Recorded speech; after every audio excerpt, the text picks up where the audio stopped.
Alright, what's going on in YouTube world? Implexity DJP22 here. It's been a couple weeks since I made the last catch-up on Sports Talk video, so figured perfect day to do one. Nice, beautiful day outside. Pelicans and Warriors played this afternoon, so let's get it. So, I didn't get to make my predictions for the second round, but we can go over what I originally predicted and now what's actually happening, especially after this afternoon's game. So, the East and the West probably aren't going the way anybody expected. Well, the West more so than the East. The East is probably not what anybody expected. But again, I'll go series to series to talk about how each game has been.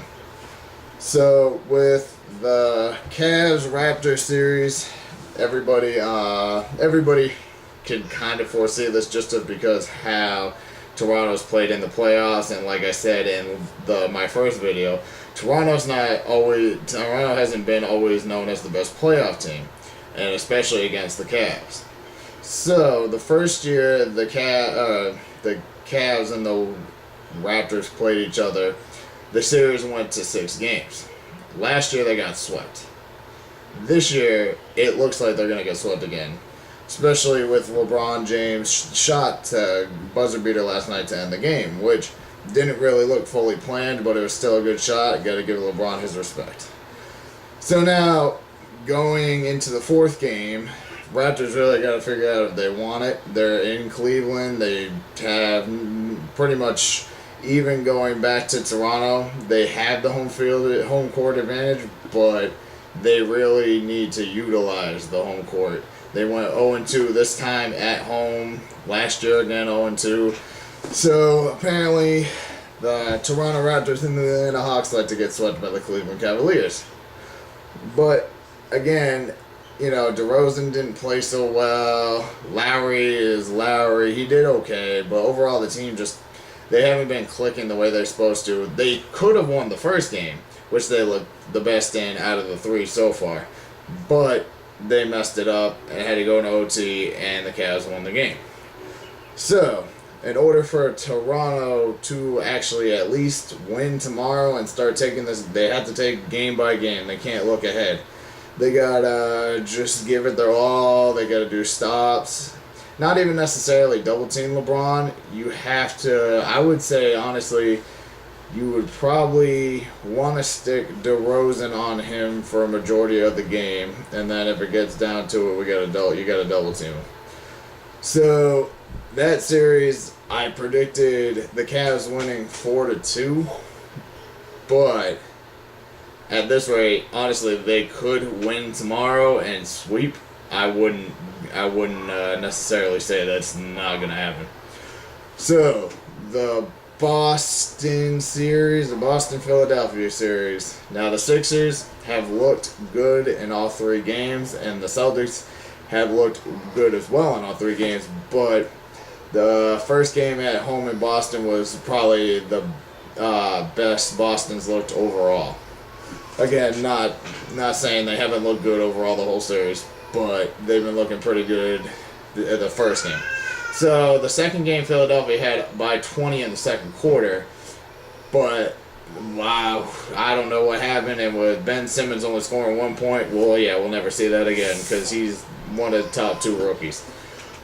But, again, they just didn't show up defensively come the end of the first half and going into the second half, so they lost it. TJ McConnell, very underrated. He was a major star in that game 2 of the series. I didn't get a chance to fully watch the whole game 3 yesterday, but from what I saw at the end of the game, it was just back and forth.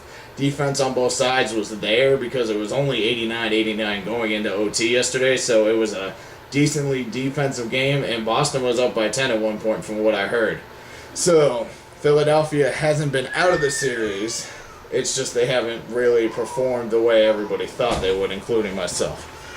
So we'll see how Game 4 goes. I don't foresee a sweep. I originally predicted the series either Boston or Philadelphia in 6 games because there's really no clear-cut winner because you have Simmons and Embiid, 2 young stars in this league. You have Fultz, who They haven't really been playing, but again, he's still getting the experience by watching and learning because he did okay in the Miami series. But again, he's only a rookie, and he'll still have his time to shine come even this postseason still if they play him in Game 4. But, like I said, I originally predicted Boston, Philadelphia going 6 games either way. But now it's looking like Philadelphia could probably win Game 4 in Philly. But Game 5 is probably going to Boston. So I see Boston winning this one 5-1. 4-1, excuse me. Messed up. Alright, now Western Conference. Looking good. You know, on paper, Warriors probably could have swept the Pelicans, and the Rockets probably could have swept the Jazz. But going into both series, the Pelicans and the Jazz looked better than anybody thought. I don't think anybody foresaw the Jazz beating the Thunder.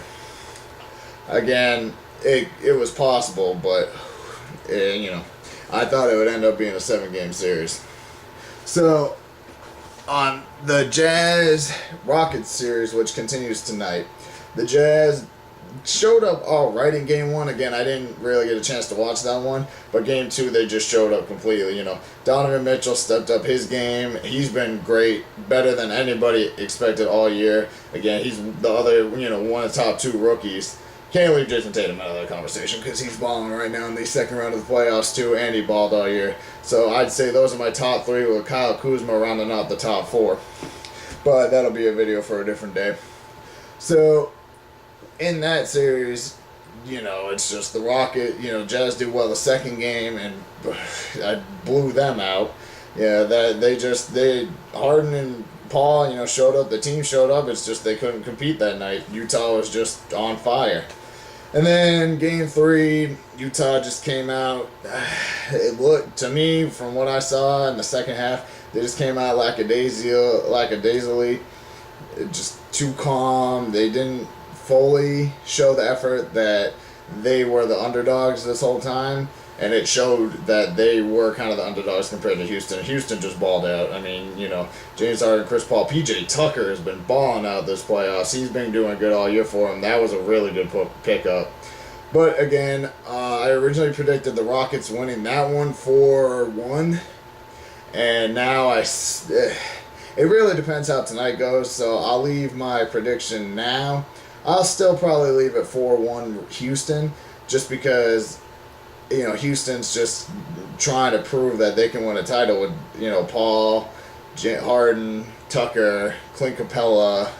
Capella's just a stud, and he keeps going up. So I still predict the Rockets going 4-1, but Utah could still win tonight. They're still in Utah, so they still had the home court for the night. But I'd say if they don't win this one, they're going to have a hard time winning in Houston to go back to Utah to go back to Houston. So there's more in Houston, but again, we'll see, because Utah proved probably everybody wrong this season. So now the final matchup of the playoffs, the Warriors and the Pelicans. I watched most of the second half of that game today. Second quarter, most of the second half.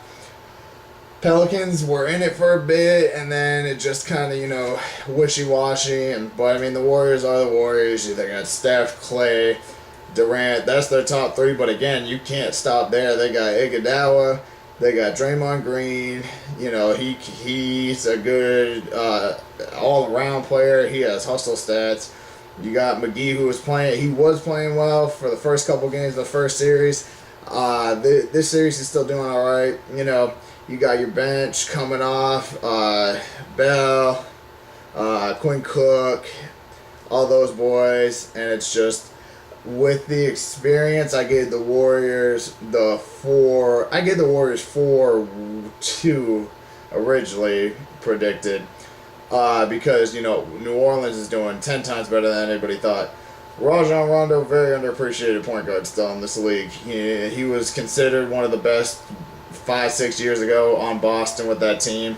Kind of got downhill with his struggles on Dallas with Rick Carlisle and just the system. And, you know, he bounced from the Kings to the Bulls and now to the Pelicans. But I think he found his home in New Orleans, and that system fits him well. And me and Implexionics were talking about this today. If New Orleans can continue to play this well, possibly win the series, this could prove to everybody, hey, they're up and coming. If they had DeMarcus Cousins, I'd say this would be a better chance of them winning the series, but they still have a very good chance. So I'm still predicting a 4-2 Warriors series, but if New Orleans doesn't show up again, I mean, obviously, but if New Orleans doesn't show up again next game, it could end up just being 4-1. Again, New Orleans didn't show up today, and if they don't, then it's winner. It's pretty much winner go home for them. So again, that's my now predictions. So if anybody disagrees, feel free to leave comments. We can have a debate. We can talk it out, see how we feel about this. But again, that's just my predictions. So give your opinions, give your comments. Write to me, let me know what's going on. Hit me up on Instagram, Snapchat, anything. We'll have this debate and we'll see how it goes. But that's all I really got for this podcast. So again, watch out for this video. Implexity Gaming Team's up on the rise. We're building a great brand. Day by day, all of us are kicking our game up. We're coming. So just keep an eye out for us. We're on the rise. All right, Implexity DJP 22 out.